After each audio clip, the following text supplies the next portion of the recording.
Bismillahirrahmanirrahim.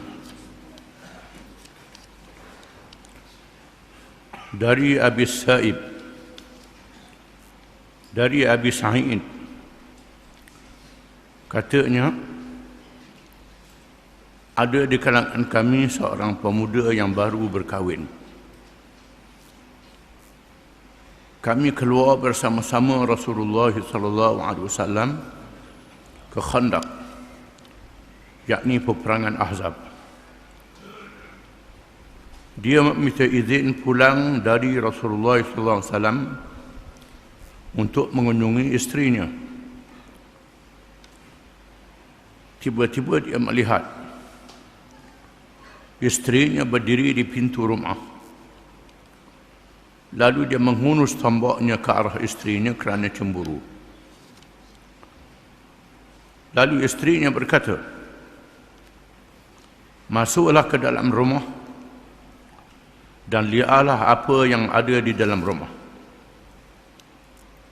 Apabila ia masuk ke dalam rumah, didapati seekor ular berada di tempat tidurnya. Dia pun menikam ular itu dengan tombaknya. Ular itu menggelepar di hujung tombaknya dan pemuda itu rebah tersungkur dan kedua-duanya mati. Apabila diberitahu kepada Rasulullah SAW, lalu dia bersabda, Inna bil madinati jinnan qad aslamu faman bada lakum minhu fa'adhinuhu thalathata ayyamin fa in 'ada faqtuluhu fa innahu syaitan. Rawahu Malik wa Ahmad Ibn Hanbal wa Muslim wa Abu Dawud. Artinya sesungguhnya Madinah terdapat jin-jin yang telah Islam. Jika ternyata di hadapan kamu sesuatu, maka berilah amaran selama 3 hari. Jika ia masih kembali lagi, maka bunuhlah ia kerana ia adalah syaitan. Hadis ini menunjukkan bahawa makhluk gaib jin boleh bertasyakul, boleh menzahirkan dirinya dengan rupa makhluk yang dapat dilihat. Di antaranya ialah rupa binatang. Oleh kerana itu, kita jangan mudah-mudah membunuh apabila ada binatang masuk dalam rumah. Kena beri peluang pada dia untuk keluar. Azin, yakni izinkan dia, beri amaran kepada dia dulu. Setelah beri amaran 3 kali, dia degil juga, barulah bertindak. Kerana dibimbangi, binatang yang berupa itu ialah makhluk jin Islam. Jin Islam juga adalah saudara kita yang seagama dengan kita. Mungkin dia melakukan kesalahan, maka beri peluang pada dia supaya dia berundur. Kalau tak berundur juga, menunjukkan binatang itu binatang sungguh ataupun jin yang kafir. Kalau orang kafir, bunuh gila. Itu maksudnya. Dia sudah mencuba, beri amaran kepada dia. Hadis ini hadis yang sahih. Hadis yang sahih, riwayatnya sahih, yang diceritakan oleh para sahabat radhiyallahu anhum, berlaku di zaman Rasulullah SAW. Menurut riwayat yang lain, Rasulullah SAW telah bersabda, Inna bil madinati nafaran minal jinni qad aslamu fa idza ra'aytum min hadzal hawam fa'adhinuhu thalathan fa in bada lakum faqtuluhu. Rawahu Tirmidzi wan Nasa'i. Artinya sesungguhnya di Madinah ada beberapa jin yang telah menganut Islam. Jika kamu melihat binatang melata ini, maka berilah amaran sebanyak 3 kali. Kalau ia tidak mengendahkan, bunuhlah dia. Hadis ini mempunyai maksud yang sama, iaitulah beri amaran sebanyak 3 kali. Hadis dulu 3 hari, hadis ini 3 kali. Yang mana sabahnya 3 kali lah, kan nak lok sabar 3 hari. Sayyidina Ali bin Abi Talib pernah menceritakan, wallahi laqad qatala Ammar bin Yasir al-jinn wal-ins ala ahdi Rasulillah sallallahu alaihi wasallam. Faqulna hadha al-ins qad qatal, fakayfa al-jinn? Faqal kunna ma'a Rasulillah sallallahu alaihi wasallam fi safarin. Faqala li Ammar انطق فاستق لنا من الماء.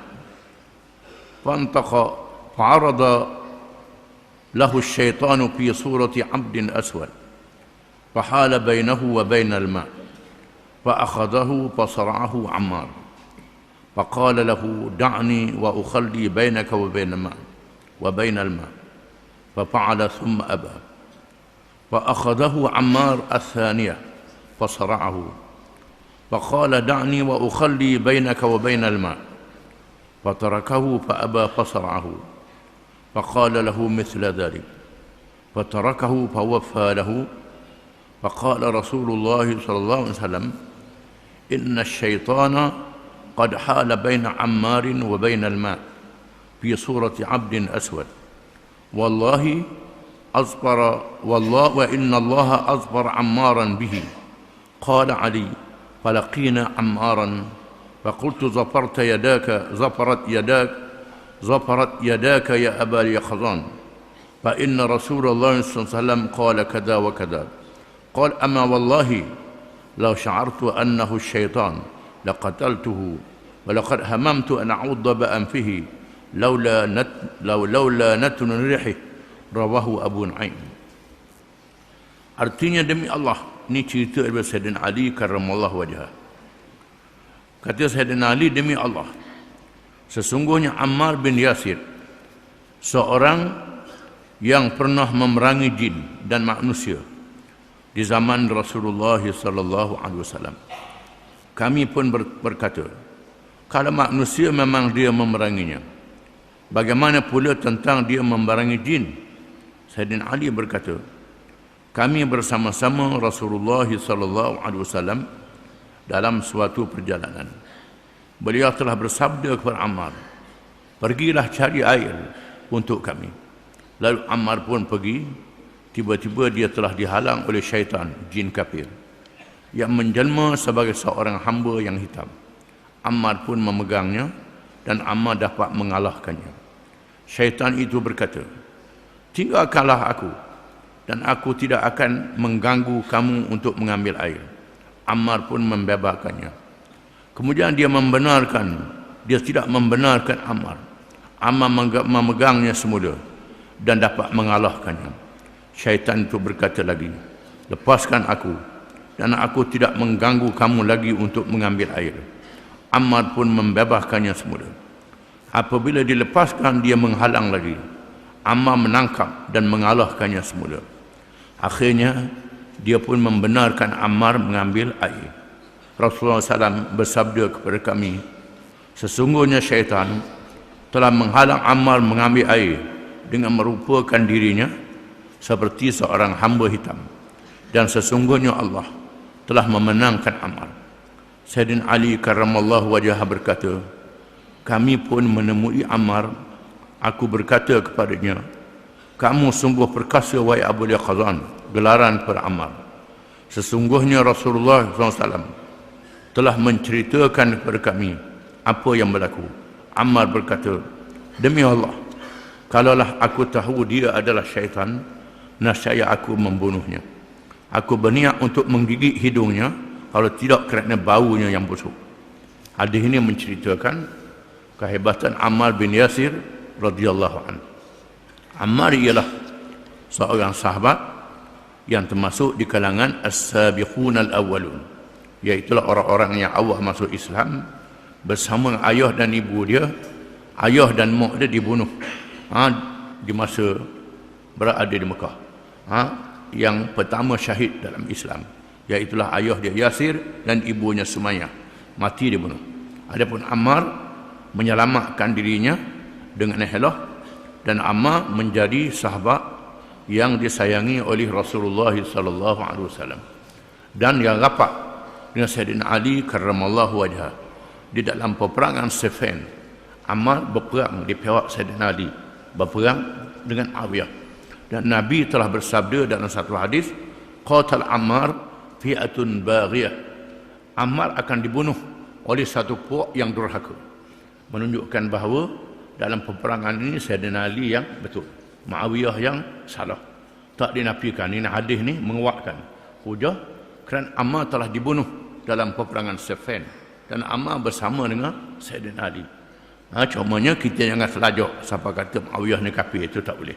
Itu salah. Dia salah, silap, dianggap sebagai baghiyah, melawan kerajaan yang sah, iaitulah Khulafa Rasyidin, khalifah yang keempat Sayyidina Ali karramallahu wajhah. Dia menentang sebuah kerajaan Islam yang sah, menunjukkan Sayyidina Ali adalah di kalangan Khulafa Rasyidin. Muawiyah yang memeranginya adalah salah di dalam peperangan itu, kerana Ammar bin Yasir dibunuh, dia berpihak dengan Sayyidina Ali. Ini menjadi dalil Nabi bersabda, Ammar dibunuh oleh satu puak yang durhaka. Ammar syahid di dalam peperangan ini, dia telah dibunuh dengan zalim. Hadis ini menunjukkan kelebihan Ammar bin Yasir sehingga dia dapat mengalahkan syaitan, mengalahkan jin yang kafir. Sesungguhnya jin yang kafir itu selalu mengganggu manusia. Oleh itu Rasulullah SAW selalu memberi peringatan dengan sabdanya, inna syaitana yahduru ahadakum inda kulli syai'in min sya'nihi hatta yahdura inda ta'amih, rawahu Muslim wa Tirmizi. Artinya, sesungguhnya syaitan itu sentiasa hadir di sisi seseorang di setiap keadaan kamu, sehingga ketika berada di sisi makanannya, syaitan sentiasa mendampingi manusia, termasuklah ketika manusia nak makan, dia nak makan sama juga. Di sinilah kita disuruh baca bismillah bila nak makan dan berdoa bila nak makan, untuk menghindarkan diri daripada syaitan dan untuk diberkati apa yang kita makan itu. Sabda Rasulullah sallallahu alaihi wasallam, ma min ahadin illa waqad wukkila bihi qarinuhu minal jin. Qalu wa anta ya Rasulullah? Qala sallallahu alaihi wasallam, wa ana illa anna Allah ta'ala a'anani alaihi fa aslamu falaysa ya'muruni illa bi khair, rawah Muslim. Artinya, tidak terlepas seseorang itu didampingi oleh temannya daripada jin. Mereka berkata, engkau juga bagaimana ya Rasulullah? Rasulullah SAW bersabda, dan aku juga, kecuali aku telah diberi pertolongan oleh Allah untuk menghadapinya, maka dia tidak boleh menyuruhku malaikat kepada kebaikan. Hadis ini menunjukkan bahawa tiap-tiap orang manusia didampingi oleh qarin daripada syaitan, qarin daripada malaikat. Malaikat pun ada, syaitan pun ada. Malaikat mendesak kepada yang baik, syaitan mendesak kepada yang jahat. Syaitan boleh masuk dalam tubuh kita, mengalir bersama dengan darah kita, meniupkan perasaan, masuk dalam otak, dalam fikiran kita, berfikir dengan macam-macam fikiran. Di sinilah kita disuruh sentiasa minta doa, Allah Ta'ala melindungi kita. Bahkan termasuklah Nabi SAW, semulia-mulia manusia juga diganggu oleh syaitan, tapi Nabi ada kekebalan dia, dia beri perlindungan oleh Allah Subhanahu wa Ta'ala. Apakah langkah yang tidak baik yang dilakukan oleh jin itu memberi kesan kepada manusia? Wallahu a'lam.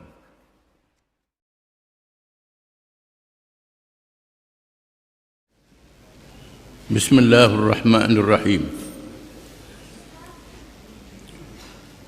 Apakah langkah-langkah yang tidak baik yang dilakukan oleh jin itu memberi kesan kepada manusia. Oleh kerana manusia bergaul dengan jin di atas muka bumi, kadang-kadang berlaku perlawanan, bercanggah di antara satu sama lain. Sebagaimana manusia dengan manusia juga bercanggah, jin dengan jin juga bercanggah, berlawan, dan boleh jadi berlawan antara jin dengan manusia. Dengan sebab perangai jahat yang ada pada masing-masing, manusia pun ada jahat, jin pun ada jahat. Ataupun kerana tersalah. Memang kadang-kala jin-jin yang jahat itu membawa keburukan dan kerosakan kepada manusia yang lemah jiwanya, sehingga jin-jin yang jahat itu dapat menyesatkan atau merasukkan mereka apabila seseorang itu tenggelam di dalam genggamannya atau termakan oleh jarum penipuannya, sehingga meminta perlindungan dengan jin itu atau meminta pertolongan untuk mendapat sesuatu manfaat atau menkhadamkan jin itu bagi merasakkan saudara di kalangan manusia yang dianggap musuh. Kadang-kadang seseorang itu dirasuk oleh jin ketika ia lupa mengingati Allah dan membaca Al-Quran. Oleh itu Rasulullah sallallahu alaihi wasallam mengajar kita memohon isti'anah, yakni pertolongan dengan Allah daripada syaitan. Kadang-kadang manusia menjadikan jin sebagai khadam untuk menggunakan ilmu sihir. Kadang-kadang jin menggunakan manusia jadi khadam, bukan sahaja menyebabkan manusia jadi jahat bersama dengan jin, kadang-kadang jadi kafir bersama dengan jin yang kafir itu. Begitulah jin pun sama, jadi jahat dengan sebab ikut manusia yang jahat, dan jadi kafir juga dengan sebab ikut manusia yang kafir. Nabi kita sallallahu alaihi wasallam mengingatkan kita supaya sentiasa mendekatkan diri dengan Allah Subhanahu wa taala. Menyebut nama Allah, membaca ayat-ayat Al-Quran, kalam Allah, kata-kata Allah, dan berdoa memohon pertolongan daripada Allah Subhanahu wa taala dan perlindungan daripadanya. Di antaranya sabda Rasulullah sallallahu alaihi wasallam, "Idza faza'a ahadukum fin naumi falyaqul a'udzu bikalimati Allahi at-tammati min ghadabihi wa 'iqabihi wa syarri ibadihi wa min hamazati asy-syayatin wa an yahdurun fa innaha lan tadurrah." Rawahu Abu Dawud wa Tirmidzi.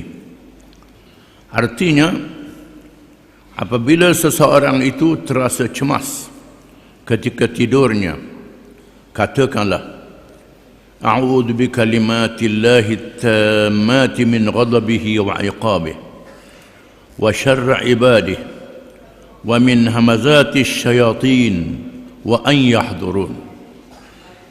Maksudnya, aku memohon perlindungan dengan kalimah-kalimah Allah yang sempurna daripada kemurkaannya, balasannya, kejahatan hamba-hambanya, hembusan-hembusan syaitan dan kehadiran mereka. Maka syaitan itu tidak akan memberi mudarat kepadanya. Menunjukkan apabila seseorang itu diganggu oleh syaitan, sama ada masa dia jaga dengan menimbulkan perasaan-perasaan yang menyusahkan dia, menakutkan dia, was-was dan seumpamanya, ataupun bertasyakul dengan rupa-rupa yang menakutkan dia, maka hendaklah dia berdoa kepada Allah SWT, meminta perlindungan daripadanya. Di antaranya ialah doa yang disebut tadi, ataupun yang disebut dalam Al-Quranul Karim, A'udzu billahi minasyaitonir rajim. Itu yang lebih mudah. A'udzu billahi minasyaitonir rajim. Ataupun a'udzu bikalimatillahi tammati min ghadabihi wa 'iqabihi wa syarri 'ibadihi wa min hamazatis syayatin wa an yahdurun. A'udzu billahi as-sami'il 'alim minasyaitonir rajim min hamdihi wa nafthihi wa nafthihi. Dan berbagai-bagai bacaan lagi yang disebut dalam Quran dan disebut di dalam hadis-hadis Nabi sallallahu alaihi wasallam. Sabda Rasulullah sallallahu alaihi wasallam, "Law anna ahadakum idza arada an ya'ti ahlah qala bismillah Allahumma jannibna wa jannibish syaitana ma razaqtana fa innahu in yuqaddar bainahuma waladun fi dhalik lam yadurruhu syaitanu abada." As-Sahihain. Artinya, kalau seseorang itu apabila ia menyetubuhi istrinya, ia berkata, Bismillah Allahumma jannibna wa jannibish syaitana ma razaqtana. Maksudnya, dengan nama Allah, wahai Tuhanku, jauhkanlah kami dan jauhlah keturunan yang Engkau rezekikan kepada kami daripada syaitan. Jika ditakdirkan mendapat anak daripada pertemuan itu, nescaya tidak memberi mudarat akannya oleh syaitan selama-lamanya. Menunjukkan bahawa syaitan mendampingi seseorang, termasuklah ketika dia bersama dengan isteri dia, ketika makan dan seumpamanya. Oleh kerana itu, kita diajar dengan isti'adah. Dan diajar juga masuk dalam bilik air. Allah, a'udzu billahi minal khubuthi wal khaba'ith. Minta berlindung daripada syaitan. Kerana bilik air ini adalah di antara tempat-tempat yang syaitan berada di dalamnya. Maka kita minta berlindung dengan Allah daripada syaitan itu. Wallahu a'lam.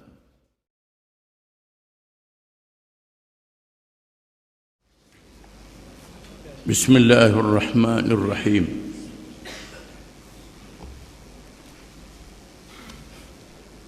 Jin dapat merasuk manusia. Di antara kebolehan yang diberi oleh Allah kepada makhluk jin ialah merasuk manusia, masuk dalam tubuh dia dan menguasai fikiran dia sehingga tak sedar, dan jin itu bercakap dengan apa yang dia nak melalui manusia itu. Firman Allah Ta'ala, "Alladzina ya'kuluna ar-riba la yaqumuna illa kama yaqumu alladhi yatakhabbathu asy-syaitanu minal mas." Suratul Baqarah ayat 275. Artinya, orang-orang yang memakan riba tidak dapat berdiri melainkan seperti berdirinya orang-orang yang dirasuki syaitan kerana penyakit gila. Berkata Ibnu Katsir, artinya tidaklah berdiri orang-orang yang memakan riba itu dari kuburnya pada hari kiamat, malaikat seperti bangunnya orang-orang yang hilang akal ketika dirasuki oleh syaitan. Ayat ini menunjukkan bahawa syaitan ataupun jin kafir boleh merasuk manusia. masuk ke dalam dirinya dan bercakap tidak dengan akalnya lagi. Allah Ta'ala membandingkan orang yang makan riba dibangkitkan oleh Allah daripada kuburnya macam orang gila yang dirasuk oleh syaitan. Menunjukkan riba salah satu daripada dosa besar yang diharamkan oleh Allah dalam ayat-ayat Al-Quranul Karim yang jelas dan nyata, dan diberi amaran oleh Rasulullah sallallahu alaihi wasallam. Kerana orang yang makan riba ni duduk kena ambil duit orang, nak ambil harta orang dengan cara yang mudah, melalui kekayaan yang ada pada dia, beri pinjam kepada orang-orang miskin, mengambil untung daripada pinjaman itu. Tak ke apa nasib orang miskin itu, dengan tidak ada pertimbangan yang betul. Para ulama membahagikan riba kepada dua, riba nasa dan riba al-fadl. Riba nasa ialah menetapkan bayaran mengikut masa yang tetap kepada orang yang berhutang. Itu riba nasa yang disabitkan keras di dalam Al-Quranul Karim. Yang kedua, riba al-fadl, iaitulah memberi pinjaman seperti beras, gandum, daging dan seumpamanya, dibayar pula dengan beras, gandum dan daging juga, jenis yang sama. Itu riba al-fadl. Diharamkan dengan keras dan nyata, kerana di dalamnya ada unsur-unsur penipuan sesama manusia. Kalau nak untung, kena berniaga betul, jual beli betul. Jangan duduk main dengan riba untuk menindas orang yang susah. Betapa kerasnya Allah mengharamkan riba ini, sehingga dia beri amaran, dia beritahu orang yang makan riba dibangkitkan daripada kuburnya macam orang gila yang dirasuk oleh syaitan. Disebut dalam hadis, malam Isra' dan Mi'raj ditunjukkan kepada Rasulullah sallallahu alaihi wasallam orang yang makan riba itu berenang di dalam darah, dilontar ke dalam mulutnya batu-batu, berenang dalam darah manusia, dianggap sebagai orang yang berenang dalam darah manusia. Zalimnya mereka yang makan riba. Dan hari ini Allah Ta'ala membuktikan buruknya riba boleh menjatuhkan negara-negara besar dunia dengan sebab riba. Apalagi orang perseorangan. Para ulama ahli sunnah wal jamaah berdalil dengan ayat ini bahawa jin itu dapat memasuki badan manusia yang dirasukinya. Berkata Abdullah bin Ahmad bin Hanbal, aku bertanyakan ayahku, ada orang-orang yang berkata bahawa jin itu tidak boleh masuk ke dalam badan manusia. Ayahku menjawab, wahai anakku, mereka bohong. Inilah dia ayat yang memperkatakan tentangnya. Ayat tadi jelas menunjukkan bahawa jin boleh masuk dalam tubuh manusia, mengalir bersama dengan perasaannya, perasaan isi hatinya. Ini sangat bahaya. Oleh kerana itu kita disuruh berzikir.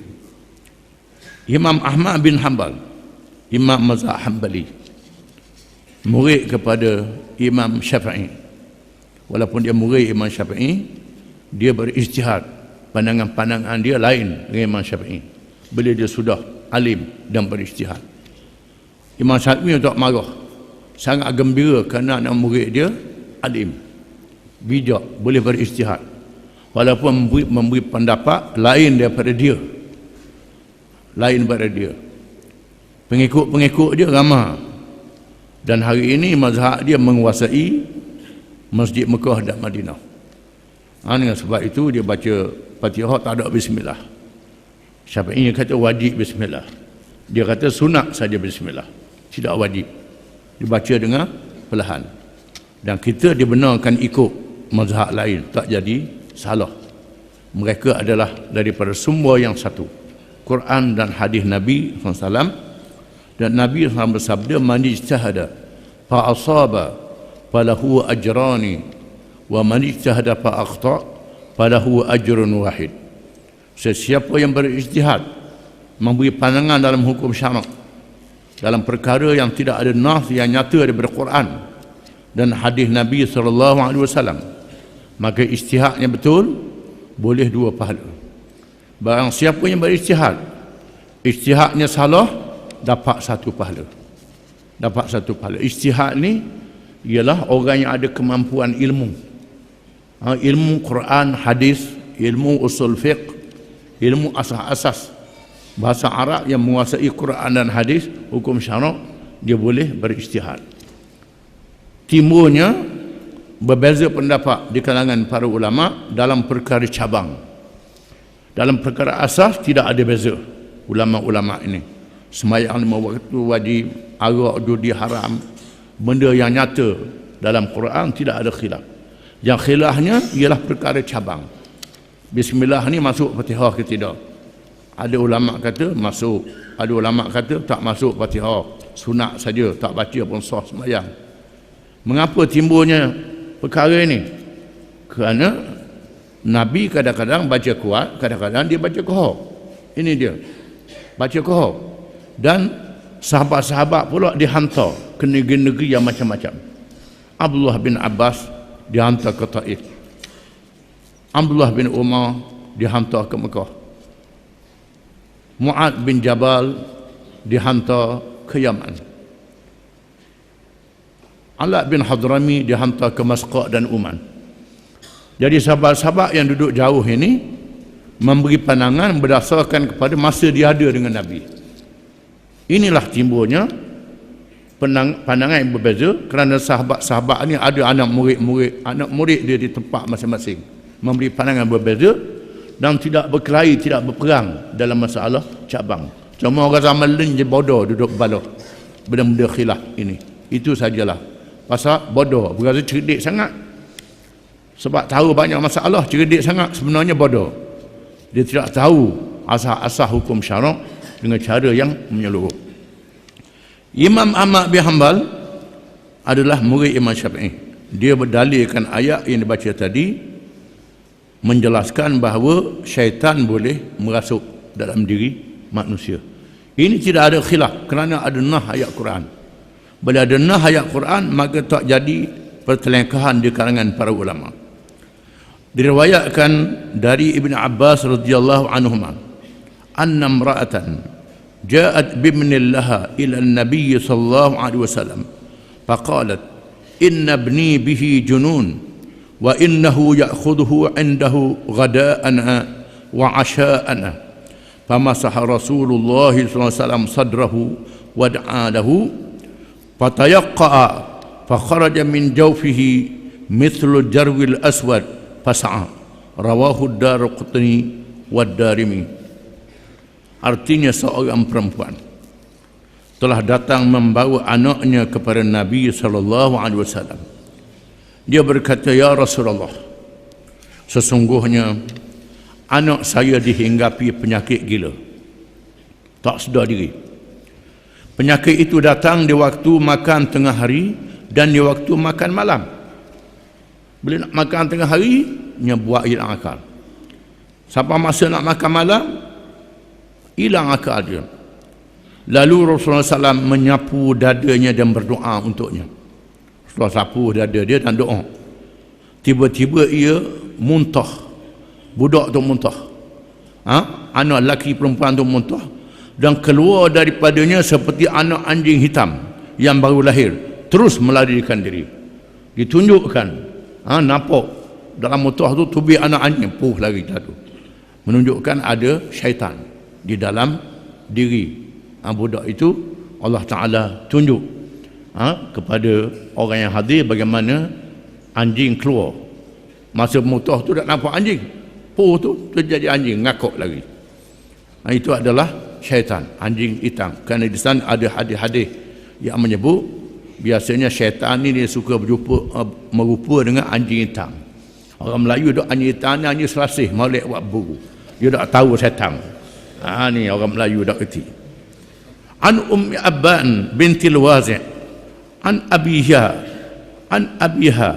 anna jaddaha antalaqa ila Rasulillah sallallahu alaihi wasallam bibnin lahu majnun aw ibn ukhtin lahu faqala ya Rasulullah inna ma'i ibnan li aw ibn ukhtin li majnun ataituka bihi litad'u Allah ta'ala lahu qala a'tini bih قال من طلقت به إليه وهو في الركاب فأطلقت عنه وألقيت عليه ثياب السفر وألبسته ثوبين حسنين وأخذت بيده حتى انتهيت به إلى رسول الله صلى الله عليه وسلم فقال أدنه مني واجعل ظهره مما يليني فقال فأخذ بمجامع ثوبه بين أعلاه وأسفله فجعل يضرب ظهره حتى رأيت بياض إبته فيقول اخرج عدو الله فأقبل ينظر نظر الصحيح ليس بالنظر الأول ثم أخذه رسول الله صلى الله عليه وسلم بين يديه فدعا له بماء فمسح وجهه ودعا له Rawahu Ahmad wa Abu Daud wa Tabarani. Artinya dari Ummi Abban bintil Wazi' dari bapanya, dari datuknya dia telah pergi menghadap Rasulullah SAW dengan membawa anaknya yang gila atau anak saudaranya. Katanya, ya Rasulullah, bersama-sama saya ialah anak saya atau anak saudara saya. Rawi hadis ini dia tak jelas. Saya membawanya kepadamu supaya kamu berdoa kepada Allah untuknya. Sabdanya, bawalah dia, aku pun pergi kepadanya di mana dia berada pada kenderaan. Aku pun melepaskannya, aku membuang pakaian musafir dan menyalinnya dengan pakaian yang cantik. Aku memegang tangannya dan membawanya menghadap Rasulullah SAW. Sabdanya, dekatkan dia kepadaku dan palingkan belakangnya kepadaku. Rasulullah memegang pakaiannya di antara atas dan bawah di tengah. Dia memukul belakangnya sehingga aku nampak putih ketiaknya. Dia bersabda, keluarlah hai musuh Allah. Tiba-tiba si penyakit, si sakit memandang seperti biasa, tidak lagi seperti dahulu. Kemudian Rasulullah SAW mendudukkan di hadapannya dan berdoa di sampingnya air. Lalu dia menyapu muka dan berdoa untuknya. Hadis yang lain daripada hadis tadi ini diriwayatkan seorang sahabat di mana cucu dia Ummu Abban bintil Wazi' meriwayatkan daripada ayah dia daripada toki dia sahabat Nabi. Dan toki dia ni bawa seorang yang gila. Satu riwayat kata anak dia, satu riwayat kata anak saudara dia. Menghadap Nabi SAW, ditinggalkan budak tu atas kenderaan. Dah tahu lah, dah bawa lagi. Minta izin dulu. Tak terus, rangguk bawa selalu. Rasulullah nak ke tak tahu. Ni terus rangguk. Bawa orang gila pergi jumpa dengan Nabi. Tak minta izin dulu. Ini adab. Adab dia. Minta izin, beritahu ke Nabi bahawa saya bawa anak saya ataupun anak saudara dia, mengikut riwayat yang lain, yang sakit ilang akal. Nabi kata bawa. Lalu dia pun balik ke kenderaan dia, tukar pakaian. Tak bawa pakaian serabut begitu, pakaian busung. Tukar pakaian yang molek. Ini adab. Dia ada hadis. Ditukar mandi molek, buat pakaian molek, lalu dibawa kepada Nabi SAW. Lalu Nabi kata, palingkan belakang dia pada aku. Paling belakang dia. Lalu Nabi pun pegang baju di tengah tubuh dia, antara atas dan bawah, pegang. Kemudian Nabi pukul belakang dia, tepuk-tepuk belakang dia. Orang Melayu kata repuk lah, repuk tu orang kata repuk. Nabi pun tepuk belakang dia, tepuk-tepuk belakang dia. Keluar, wahai musuh Allah. Lalu budak tadi pun sedar. Jadi sedar serta merta. Nabi dia mukjizat. Kita tang 100 kali tak ada apa lagi. Yang paling anda ke kita pula nak kena buat. Nabi ni dia ada mukjizat kerana hati dia. Begitulah orang dok Nabi pun kalau dia baca doa dengan keikhlasan hati dia beradab pada Allah, baca qul huwallah, baca ayat kursi, baca apa. Yang pentingnya kekuatan hati kita ikhlas.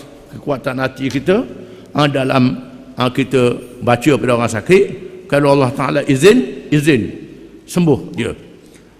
Budak tak sedar, kemudian Nabi pun baca doa kepada air yang ada di hadapan dia, dia ambil air itu sapuh muka dia. Hadis ni menunjukkan boleh berubat dengan cara begitu, tidak menjadi salah. Disebut dalam kitab Al-Murjan kisah tentang Imam Ahmad rahimahullah, di mana Khalifah Al-Mutawakkil menghantar utusannya kepada Imam Ahmad, memberitahunya bahawa gundiknya telah hilang akal dan memintanya supaya berdoa kepada Allah agar disembuhkan.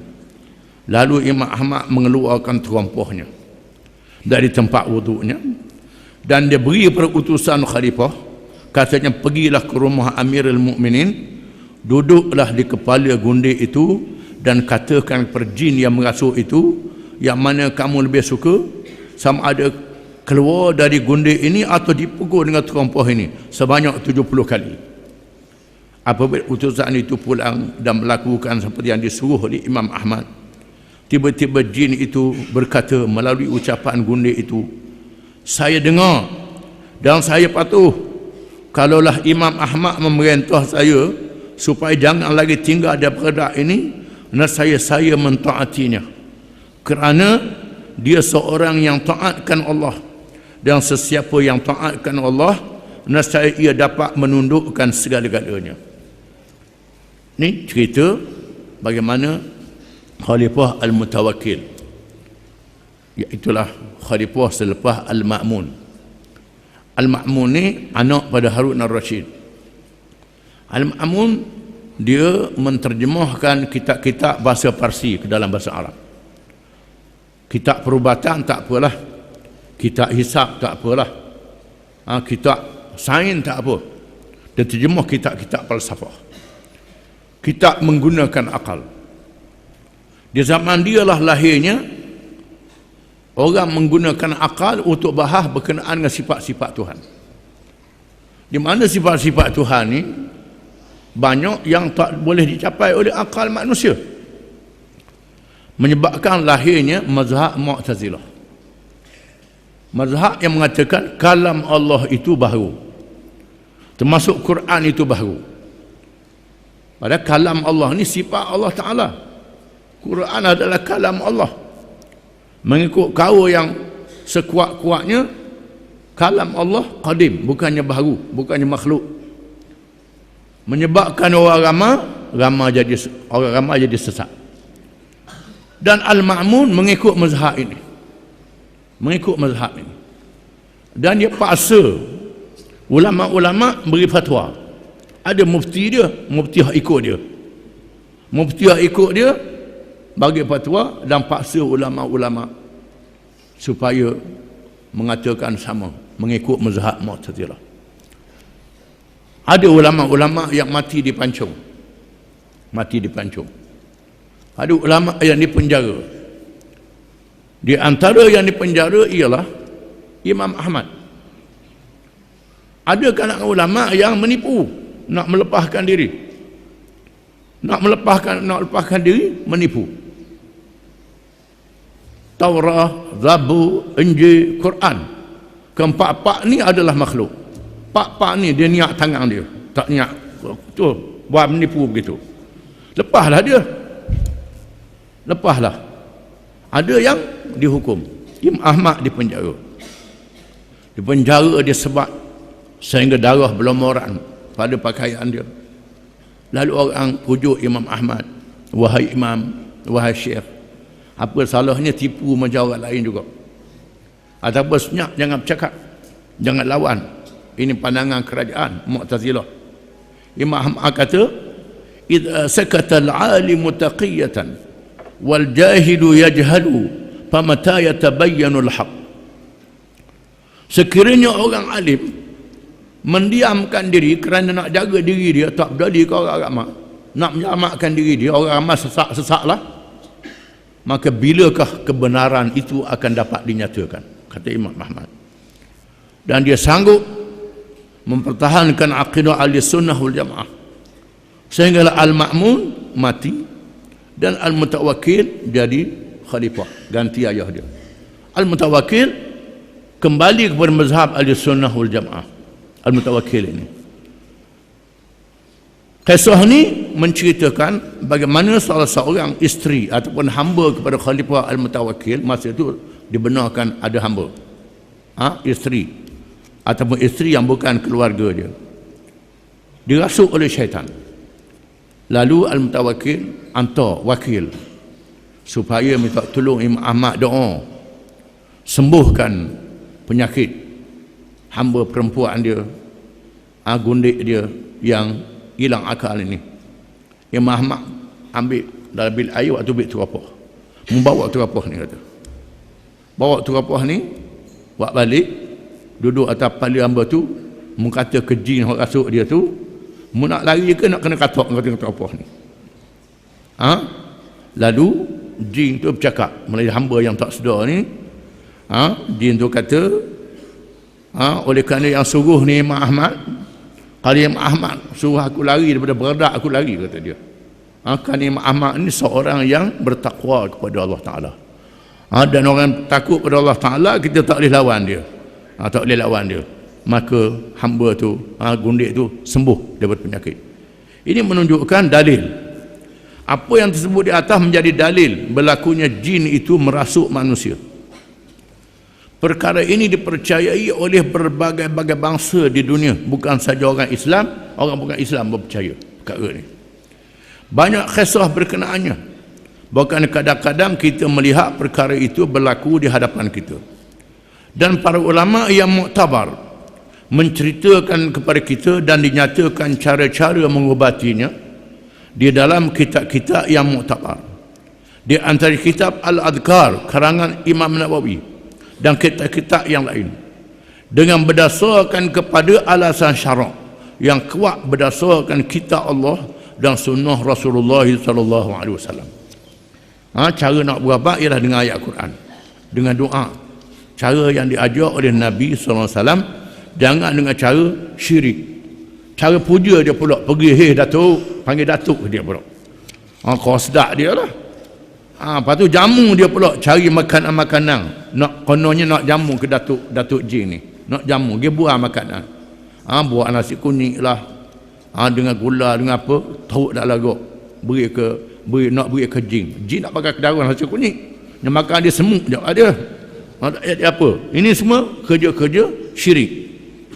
Mengubati orang dirasuk oleh jin adalah perkara yang diharuskan oleh syarak, kerana menjadi sunnah, sunnah Nabi SAW, dan kadang-kadang menjadi wajib kerana ia termasuk di dalam perkara memberi pertolongan kepada orang yang dizalimi, dan menolong orang yang dizalimi itu wajib kepada orang-orang yang berkemampuan, dan mestilah dengan cara yang diizinkan oleh syarak, dengan cara yang diizinkan oleh syarak, jangan dengan cara yang tak diizinkan oleh syarak, seperti membaca ayatul kursi dan ayat-ayat yang lain, atau dengan bacaan-bacaan doa dan zikir, atau apa-apa sahaja yang diizinkan oleh syarak. Maka janganlah beristi'anah, minta tolong dengan yang lain daripada Allah, kerana itu adalah sebahagian daripada cara-cara syirik.